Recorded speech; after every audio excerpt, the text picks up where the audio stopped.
First of all मैं बताना चाहती हूँ 20 तारीख का जब मैं गई, हम लोग पीसफुली प्रोटेस्ट चल रहा था। हमारा प्रोटेस्ट तो बहुत ही अच्छे से चल रहा था। सुबह मैं लगभग 10 बजे पहुंच चुकी थे अपने प्रोटेस्ट प्लेस पे। वहाँ पे बैठने के बाद में हम लोग पीसफुली प्रोटेस्ट कर रहे थे। ऐसे ही करते करते हम लोगों का 3 साढ़े 3 बज गए। तब भी हम लोगों को संसद तक पहुंचने नहीं दिया गया। संसद तक पहुंचने के लिए हमें रोक दिया गया था संसद में पहुंचने से पहले, और बैरिकेड लगा दिया गया था और हमें बैरिकेड से आगे जाने ही नहीं दिया गया। मुझे इंजरी, जब मैं टीयर गैस की डर की वजह से हम लोग जब भागने लगे तो वे लोग 2-3 लोग राइफल पकड़े हुए थे। 2-3 सीआरपीएफ के जवान थे, वे राइफल पकड़े हुए थे और वे सारे हमारी ओर ताने हुए थे। और हम लोग पार्क के ऊपर चले गए थे भागते हुए। पार्क के ऊपर में जाने के बाद में भी वो लोग हमारे ऊपर टीयर गैस फेंके जा रहे थे। उसके बाद में सारे छात्र तितर बितर जब हो गए तब जाके वो लोग गन हमारे साइड तान दिया था। वो मैं अपने आंखों से देखी कि हमारे साइड गन ताना हुआ है। तो हम लोग फिर से भागने लगे वहां से। भागते भागते फिर पीछे से ही गन हमें फायर कर दिया गया।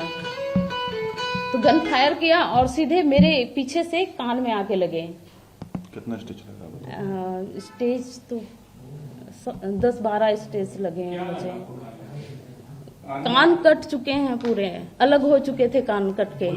हाँ, बुलेट से। हाँ, कान पूरा कटा हुआ है। कान पूरा कटा हुआ है। स्टिच यहाँ कान से आगे गाल तक आ गए हैं। ओपन फायर किया, सामने से मैं देख रही हूँ और देखते हुए मैं भाग रही हूँ। और हमारे साइड ही गन ताना हुआ था, तो मैं दूसरा तो नहीं बोल सकती हूँ, पर गन से ही फायर किया गया है। तो वो रबर गन था या फ्लैट गन था वो, हाँ, वो हमें आइडिया नहीं है, पर गन से ही मुझे फायर किया है। इसके बाद इनको आरएमएल अस्पताल ले जाया गया। हाँ, तुरंत वहां से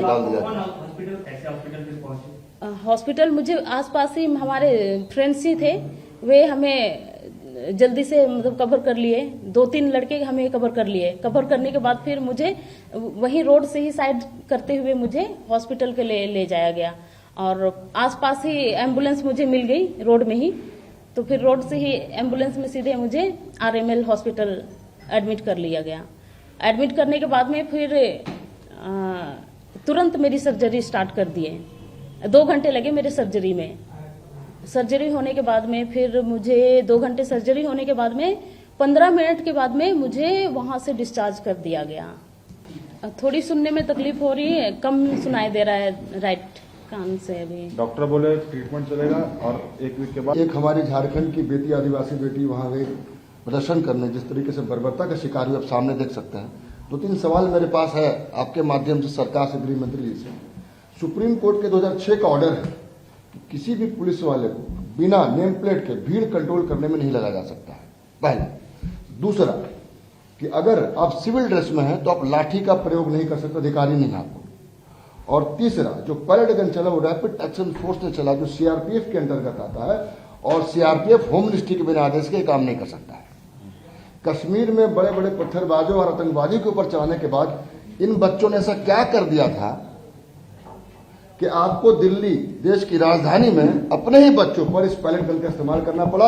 ये 3 सवाल हमारे गृह मंत्री से है। हम मांग करते हैं इन सारे चीजों पर प्रधानमंत्री, गृह मंत्री माफी मांगे और सफाई दे कि आखिर क्यों बच्चों के साथ ये बर्बरतापूर्वक व्यवहार किया गया। और आपको पता होगा जो इनमें जो एक संधि हुआ, जहां भी छात्र के ऊपर केस हुआ उसको वापस लिया जाएगा, लेकिन आज तक ऐसा कोई मामला सामने नहीं आया है। दूसरी बात, इनके गुंडे अलग अलग जगह पे लड़कियों को पीट रहे हैं, गाली दे रहे हैं, और बहुत सारे वीडियो आपको दिल्ली से लेकर तमाम देश से आपके पास आते होंगे। कल सीपी का कुछ वीडियो वायरल हुआ, लड़कियों को गंदी गंदी भद्दी गालियां दी जा रही है, मारा जा रहा है दौड़ा दौड़ा के कि ये लोग प्रदर्शन कर रहे थे।